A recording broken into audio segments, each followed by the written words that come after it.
Hello and welcome to Bird Eye Live, the show dedicated to the digital transformation of local businesses everywhere. I'm your host, Justin Meredith, and join me as we learn from industry experts about the how and the why for taking your brand online and maximizing your visibility. If you're tuning in live, please feel free to say hello in the chat. Love to hear where you're tuning in from.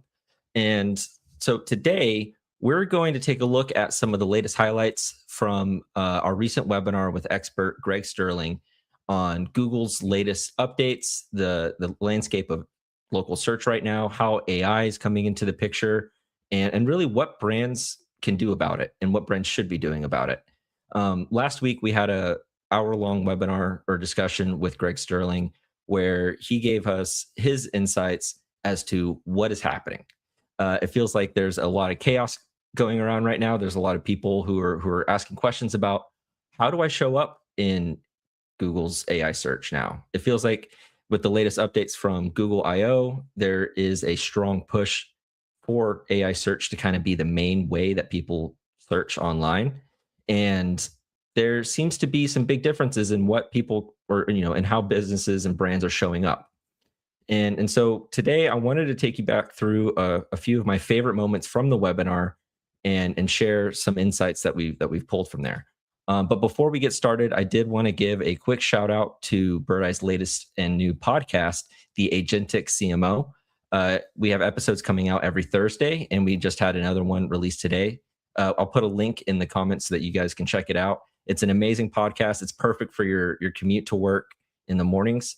And I think we're on episode 6 now. It's hosted by Bird Eye COO, Dave Lehman, and he does an amazing job of interviewing executives and marketing leaders from all over the country and across industries on how they're leveraging agentic AI in their marketing strategies. Now, to kick things off, I wanted to show you guys a clip about really kind of where search began and how it used to start with just a few keywords. And now today, people are having full-blown conversations with AI before they actually get to the search that shows that intent and what they're actually looking for. So in this clip, Greg is explaining how Google can combine a richer, more nuanced prompt with what it already knows about the searcher. And this is a big update. I'm sure if you use ChatGPT, Claude, Gemini, you'll notice that it has a capability to remember details about you and your preferences. And we're starting to discover that those details, those memories and preferences are actually having an effect on the results that people are seeing whenever they're searching on Google. Now, this adds a whole different wrinkle to how do you optimize for that. And so in this clip, Greg kind of breaks it down and really what's going on. And let's see, I'll pull it up for you guys right now. So let's check it out. Google knows so much about you already, from Chrome usage, from your search history, et cetera, it can infer a lot of information about your preferences, about your income, about your, it knows your location. So it almost doesn't need any formal tools to personalize your results. And it will be, AI results will become more and more personal over time, regardless of whether or not you've opted in or not opted in. And and by using AI mode or using ChatGPT, I mean, we're talking about Google, so I don't want to mix things up too much. By using AI mode or Ask Maps or Gemini, you are feeding Google information about your preferences and your intent, and it will factor that into your profile and give you information and recommendations based on your much more in-depth information. I mean, previously they were interpreting keywords, right?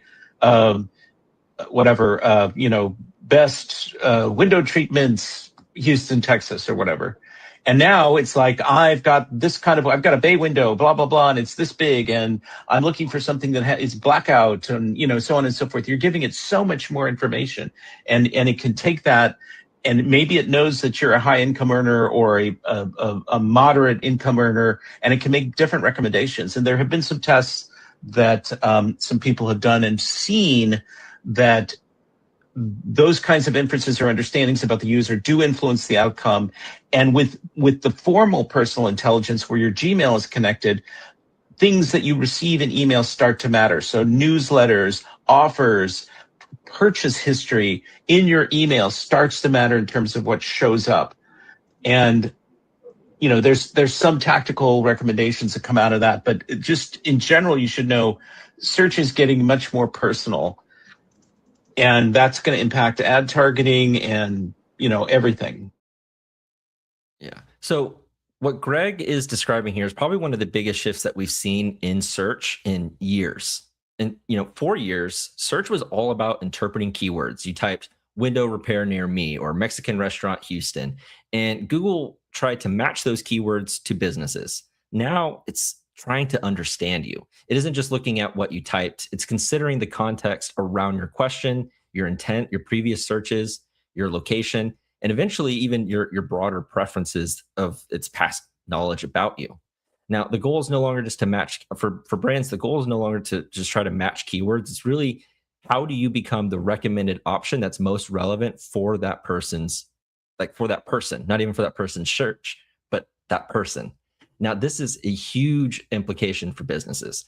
It means optimizing for generic searches is less important than optimizing for the situations your customers are actually in. And, think about the difference between someone searching plumber near me versus someone asking, I just found water leaking under my kitchen and I need someone who can come today and won't charge an emergency fee and can, not destroy my bathroom floor. One is a keyword, the other is a real life scenario. And I think that's the big difference here is there's so much more nuance that's going on to each and every search. It's not just keywords. Now, the other takeaway here is personalization. Two people can ask almost the exact same question, be in the same exact place, looking for the exact same thing, and get completely different recommendations because the AI has a different understanding of each of those person's preferences and history. So this is a big shift from the 10 blue link traditional search that we've all really have been optimizing for. And it's now going into these situations and being an answer instead of just a result. Now, this next clip is really, kind of building off of this, where it's like this richer understanding works on both sides. AI is learning more about the person that's searching, but it also needs enough information on the business to be able to provide those answers.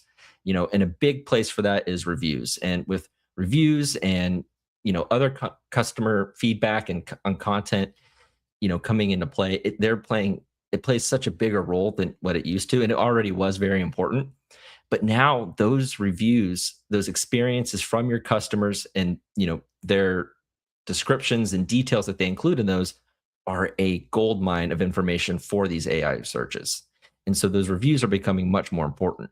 And in this clip, we have our very own Abhishek Iyer, who was also part of the discussion, talking about how the importance of reviews is only, becoming bigger. So let's take a look at that clip now. You need to rethink reviews and user-generated content in this AI world. Earlier, it was about building trust with your customers, and that is extremely important. But the same pieces of user-generated content, say mentions on Reddit or reviews on Google, these are also acting as signals for AI. So we are seeing businesses actively, delve into user-generated content and reviews and kind of bring, before AI, I can tell you that some businesses had kind of put their whole reputation management practice on autopilot, if you will. But those businesses are now, taking a very, very active interest in making sure that, not just optimizing for the volume of reviews, for example, but what are people saying about their business on these reviews. So the content in the reviews is mattering a lot more than the star rating, if you will. And something that is tied to this is their online presence as well. So listings, again, used to be a set it and forget it kind of a motion. Not anymore. We are seeing that AI tends to pick up information from the weirdest of sites sometimes. I know when it comes to Google, at least they have a very tight integration with their Google Business Profile ecosystem. But even there, we sometimes see them fetch information from the likes of Yelp or Healthgrades or Angie or whatnot. So extremely important for businesses to make sure that their business information is not only updated across all of these sites, but also refreshed very periodically and, updated with rich data, fresh images, all of those different things. So yeah, long story short, some of the old ways still hold true, as Greg mentioned, but some of these shifts, especially when it comes to quality over quantity and a focus on local over national or brand is what we are seeing. Yeah, and he makes a really interesting distinction here, and it's that the quality matters more now than ever, because the quality or the details that are inside these reviews are acting as sources of truth for the AIs that are reading these reviews and determining whether or not they should recommend your business. And this is a big shift, because now, reviews have always been important in local SEO. And I think it's always been kind of from a perspective of, if a review mentions like, man, this place has the best cheeseburgers, and then that keyword to get picked up. Now it's pulling the entire context around the review, the situation that the person was in when they left the review, and what it means and how it relates to the person who's searching, and whether or not that is if the review provides the answer that they're looking for. And if you think about it from the AI's perspective, it doesn't visit your business. It learns about your business by reading thousands of signals across the web. And one of the best sources, for these AIs, and one of the best signals, is customer reviews. It's just the same thing like social proof or the word of mouth marketing. Just how reviews are important for a real person determining whether or not they want to choose your business, and they're reading your reviews. It's the same thing with AI. And that's why the quality is so important, because they're reading the full review, the context of it, and trying to understand the situation and whether or not it provides a quality answer for that person searching. Now, the more consistent that these signals are, especially when it comes to your reviews, the more confident AI has, or the more confidence AI has in recommending your brand. It doesn't want to guess. It doesn't want to think, okay, well, maybe this business is right for the answer. They want to know for sure, and they're trying to give the most relevant, helpful answer possible. And those reviews are just a gold mine. So this next clip was based off of a question that we received during the webinar, where somebody was asking about the role of social media. And Greg had a really good answer, because this is something that has been popping up more in our discussions. People are asking, well, how does social media come into play? Does it, are these AIs looking at your social media activity? Are they seeing, what's being posted there as well?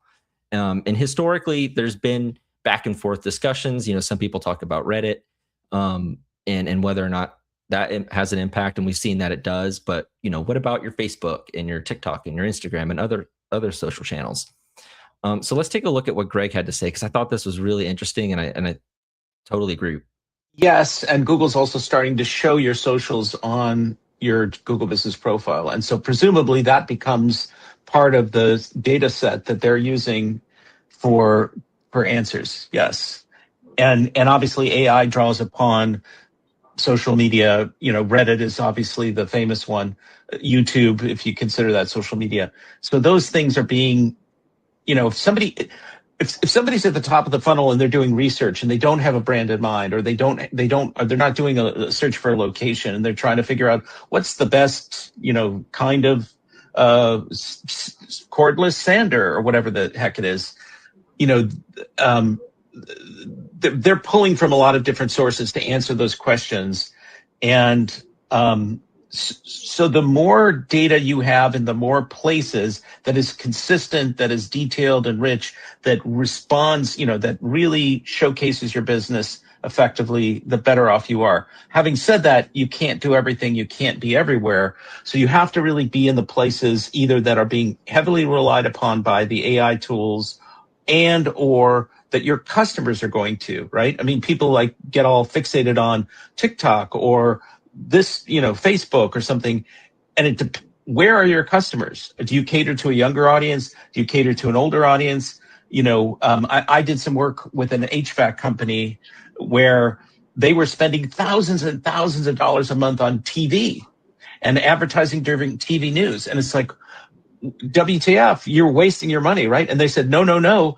Our audience, we're a big ticket item. Our audience are older homeowners, and they watch the news and they watch local TV.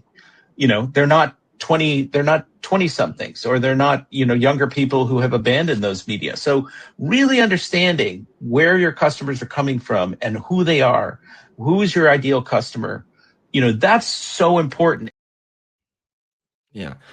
One thing I really like about Greg's perspective here is that he's not saying that businesses need to be everywhere, on every social media platform, on every channel, posting it, multiple times a day. But what he is saying is like, you need to be where your customers are. And this, it's kind of marketing 101. It's, if you were a brand and you're posting on Twitter or X 1,000 times a day, but your customers are a completely different demographic and they're all on Instagram. It doesn't matter how much you post on Twitter, the people that you're trying to attract and cater to are not there. And so finding out where your customers are is one of the big key things here, especially when it comes to social media, is you don't necessarily have to be everywhere. I think this is reassuring because sometimes I think a lot of these conversations around AI make it sound like you suddenly have to manage 20 different platforms and be all over the place. And in some cases, maybe you do, but it's more important to be where your customers are and making sure that you're providing the content that's helpful to them. AI pulls information from a lot of different places, your Google Business Profile, your website, review sites, social media, the industry directories. But that doesn't mean every source deserves equal attention all the time, every day. The first priority is making sure that you're present and consistent on the platform that these AIs are looking at, as well as the platforms that your customers are looking at. And another point is that it's about making sure that you're investing in the places where these people are. Greg's HVAC example is a great reminder of this. He was thinking, oh, well, you're wasting all this money on TV, but to the brand, the HVAC company, it's, well, no, that's where our customers are. That's where their attention is going. And, it's just a good reminder that you don't have to be overwhelmed and be everywhere all the time, all at once, but to first focus on where are your customers and where does that cross over with where the AIs are looking. So the last clip here, I want to talk a little bit about, maximizing your local business visibility, and what are those key strategies and what really seems to be the most effective way to do that. Once a brand knows what sources matter, the next challenge is really making that information useful at the local level. Whether you're a multi-location brand with 1,000 different locations, how do you make sure that your content is personalized to those locations? Because that's what people are searching for. They're looking for, I need to know about, if there is a service near me that's available right now or, in this area.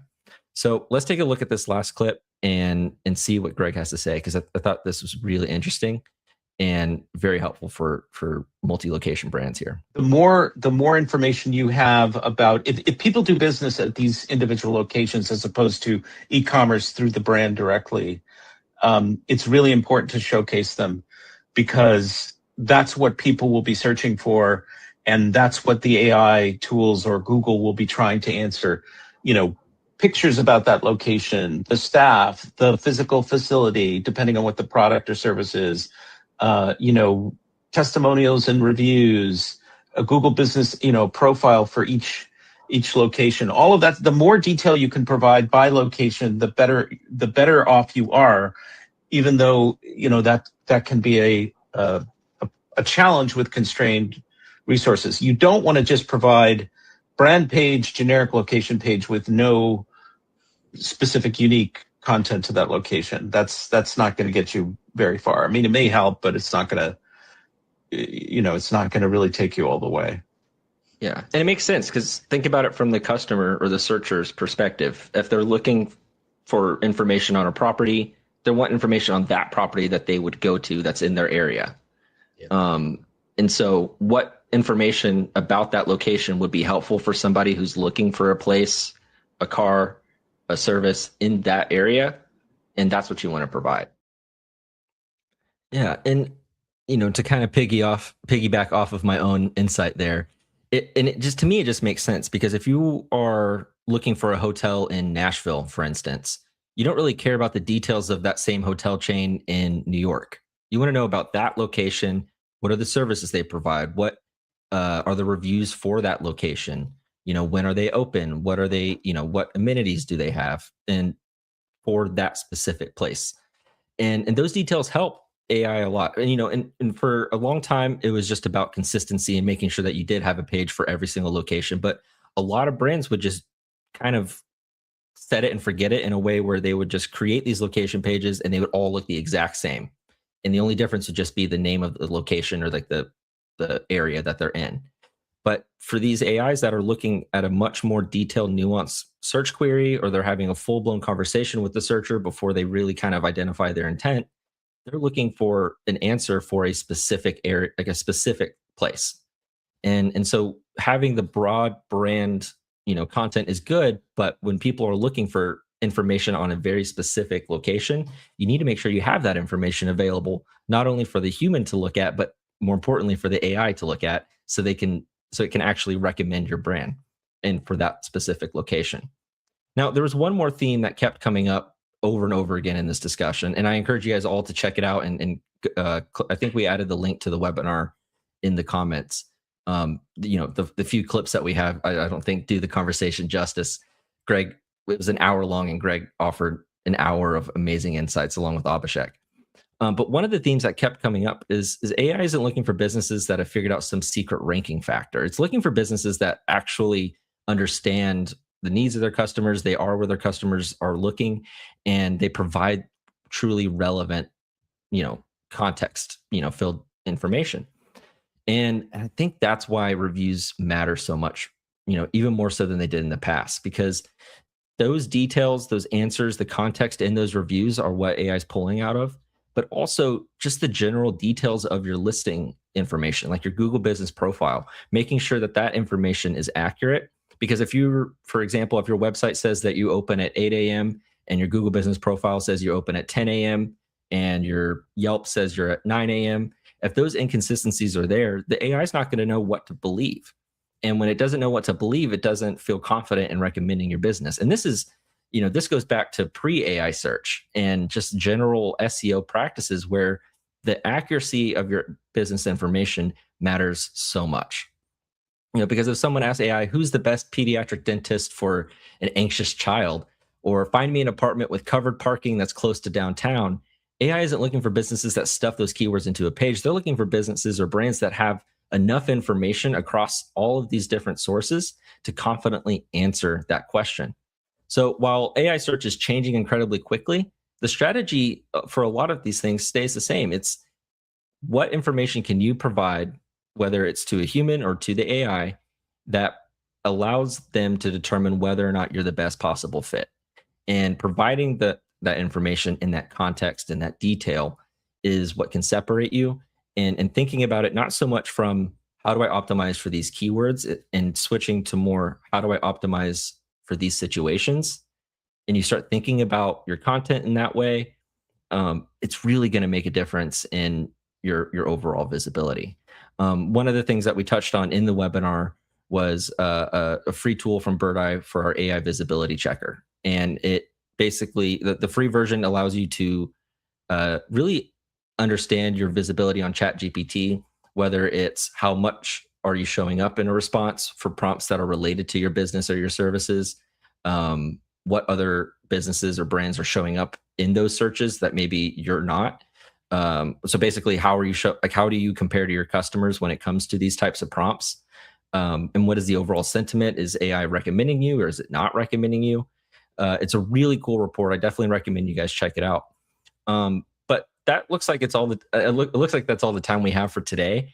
But so I just want to remind you guys to check out the webinar, check out that AI visibility checker, and don't forget about our new podcast. Dave has an amazing interview that we just published today, and it'd be perfect for your drive home. So that looks like all that I've got for you guys today. But I just wanted to say thank you so much for tuning in, and we'll see you on the next episode of Birdeye Live. We've got some really great announcements coming up, so we might have to come back next week and make those announcements. So stay tuned. Be sure to follow us on YouTube, subscribe to us on YouTube, and follow us on LinkedIn to stay up to date on all the information coming out of Google, coming out of AI search, and what, and strategies on what you can do to make sure that your brand is as visible as possible. Until then, we'll see you next time. Thank you. You're curious about using AI, but you don't want AI that puts your brand at risk. Because if the communication is inconsistent and non-compliant, you risk losing customers' trust. So, how do you authentically expand your hyperlocal business? Meet Brand and Industry AI from Birdeye. Your own custom AI models, built to reflect your brand voice, understand your industry, and adapt to every location. Brand AI captures your unique voice. Industry AI brings the correct context. Together, they train AI agents that act on your behalf, consistently, intelligently, and always on brand. These AI agents don't just personalize content, they deliver outcomes that matter to your business. AI agents trained on brand and industry AI know the regulations that matter and respect them by design. Leading businesses across all industries are adopting AI built for them. And for teams managing hundreds of locations, custom LLMs tuned to the brand and industry redefine scale and consistency. This is not just automation. It's AI that speaks your brand and understands your industry. Your brand, your industry, your market. AI that acts for you on your terms. This is Brand and Industry AI.